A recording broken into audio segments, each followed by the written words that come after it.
हर रोज एक नई कहानी देखने के लिए चैनल को सब्सक्राइब करें और बेल आइकन दबाना ना भूलें। होली रंगों का त्योहार होता है, लेकिन इसी बीच एक लड़की अपने पति के दोस्त के साथ ही अवैध संबंध रखती है। अब देखना ये है कि क्या उसके पति को अपनी पत्नी के इस धोखे के बारे में पता चलता है या नहीं। रमा और कार्तिक एक दूसरे के साथ 2 साल से रिलेशनशिप में थे। अब दोनों ने अपने अपने घर में अपने इस रिश्ते के बारे में बता दिया था और कार्तिक की माँ रमा के घर शादी की बात करने आती है। दोनों के घर वालों की रजामंदी से कार्तिक और रमा की शादी तय हो जाती है और शादी से 1 महीना पहले दोनों के घर वाले उनकी सगाई करवा देते हैं। सगाई के दिन कार्तिक के पड़ोस में रहने वाला हनी भी आता है, जो कार्तिक को अपने भाई की तरह ही मानता था और कार्तिक भी उसे अपने परिवार का सदस्य मानता था।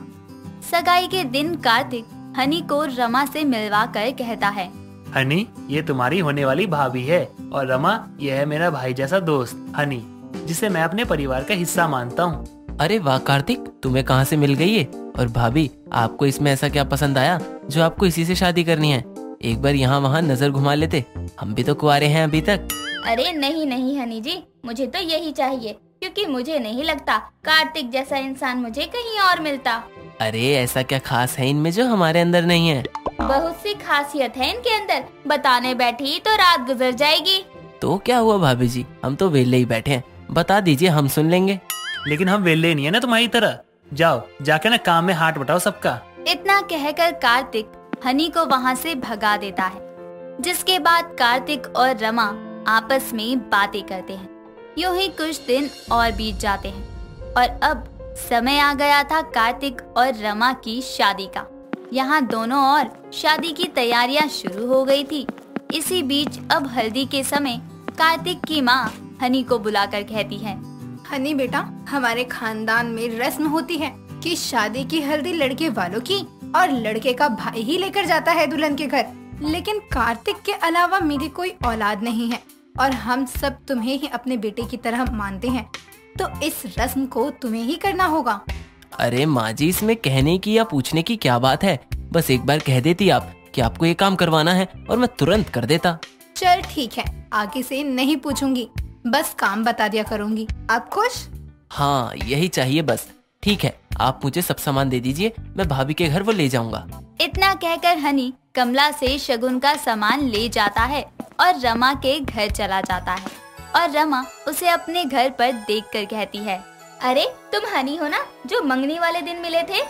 जी भाभी, मैं हनी हूँ और माँ जी ने आपकी हल्दी का सामान भेजा है। लेकिन ये रस्म तो लड़की का भाई करता है ना? हाँ, वो उन्होंने कहा कि कार्तिक का कोई भाई नहीं है और वो मुझे अपने भाई की तरह मानते हैं, तो मुझे ही ये रस्म करनी चाहिए। हाँ, ये बात तो है कार्तिक, हर वक्त बस आपकी ही बातें करते हैं कि हनी ऐसा है, हनी वैसा है।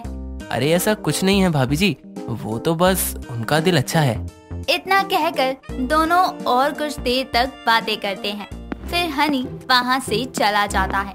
यूं ही कुछ दिन और बीत गए थे और अब कार्तिक और रमा की शादी भी हो जाती है। शादी के बाद भी हनी कभी कभी कार्तिक के घर आया करता और ये देखकर एक दिन कार्तिक हनी से कहता है, अरे क्या बात है हनी, आजकल तू बहुत कम आता है घर पर, तुझे यहाँ आने से किसी ने रोका है क्या?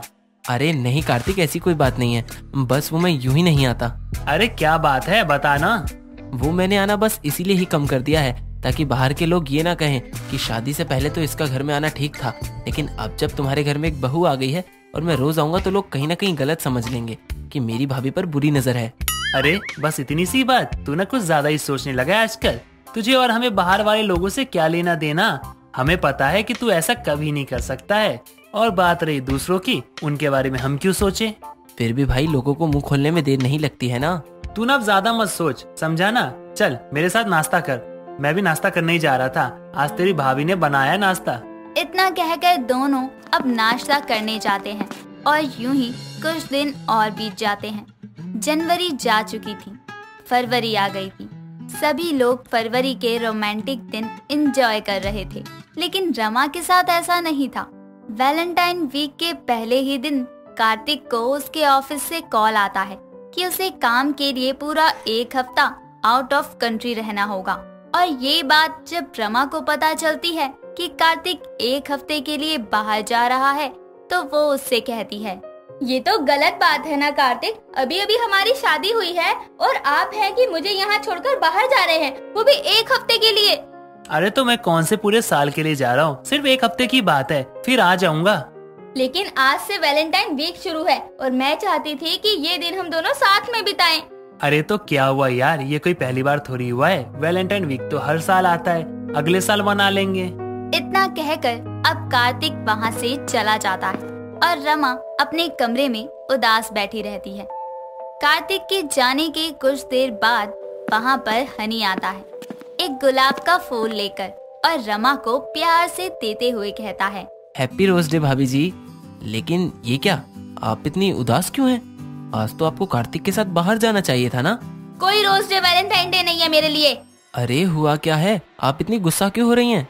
अब हनी को रमा सारी बात बताती है और फिर हनी कार्तिक की जगह खुद रमा को बाहर घुमाने ले जाता है ताकि उसका मूड ठीक रहे, और यूं ही हर दिन वह रमा को बाहर घुमाने ले जाया करता।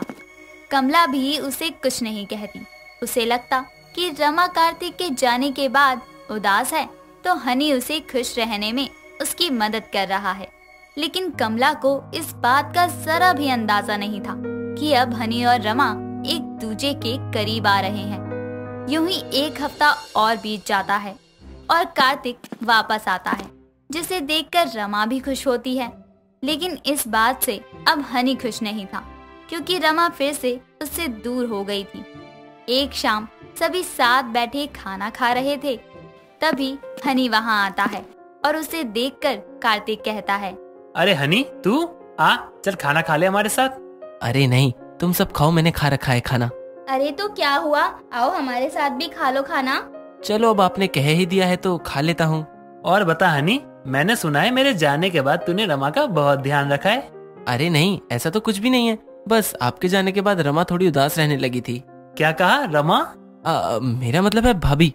यहाँ पर कार्तिक को हनी पर थोड़ा शक होने लगता है कि कहीं उसके जाने के बाद हनी रमा के करीब तो नहीं आ गया, पर वो इस बात को नजरअंदाज कर देता है।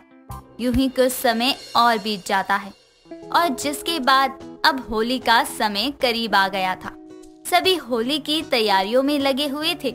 वहीं कार्तिक रमा से कहता है, रमा सुनो, मैं नहाने जा रहा हूँ, फिर बाहर आऊंगा होली खेलने, तुम मेरे लिए कोई पुराने कपड़े निकाल दो। अच्छा ठीक है, मैं निकाल देती हूँ और फिर किचन में जाकर खाना बना देती हूँ, तुम खाकर ही जाना। इतना कहकर वो वहाँ से किचन में चली जाती है और कुछ देर बाद वहाँ पर हनी आता है, जहाँ उसे कमला मिलती है और उसे देखकर हनी कहता है, हैप्पी होली माँ जी। आप अभी तक यहीं हैं और घर के सभी लोग कहाँ हैं? कोई दिख नहीं रहा। अरे कार्तिक बाहर गया होगा और तेरी भाभी किचन में खाना बना रही है। अच्छा मैं अब बाहर जा रही हूँ, बाद में मिलती हूँ तुझसे। ठीक है माँ जी, मैं जाकर भाभी को रंग लगा देता हूँ, बस वो और कार्तिक ही रह गए हैं होली खेलने के लिए।